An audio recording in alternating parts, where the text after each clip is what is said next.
Brick by brick, the wall of deception began to fall. Otombo stood at the center of the church, exposed, alone. But the crumbling of lies does not come quietly.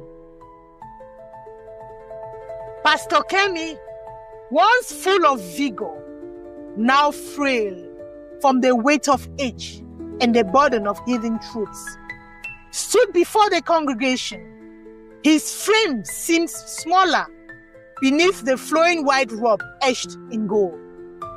The pulpit that had once elevated his voice now felt like a confessional stand. He began to preach, but the words trembled on his lips. His breath caught.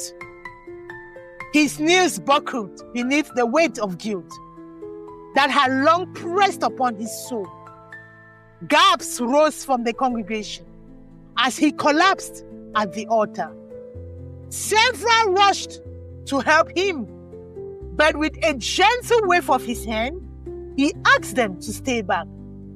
Tears welled in his eyes, tracing lines down his worn cheeks as he steadied himself on one trembling arm. We silenced the voice that cried out for righteousness, he choked, his voice cracking under the strain of sorrow. A janitor, a servant, a man of God, we turned away from the one who loved this house enough to speak the truth. His head bowed deeply. Find him, he whispered through tears. Bring him home. They found Shima in a modest church on the city's outskirts. Still sweeping, still praying, still faithful. When they told him the message, he did not respond with pride. There was no bitterness in his eyes, only a calm resolve. If God remembers, he said softly, then no man can erase. That Sunday, glorious World Cathedral overflowed beyond its walls.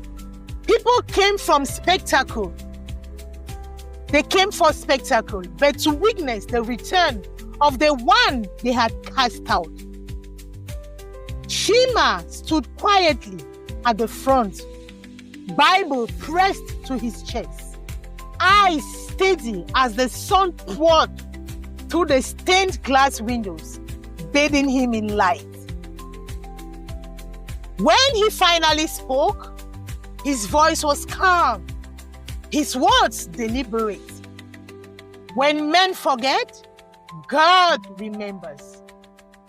Truth does not expire, it waits.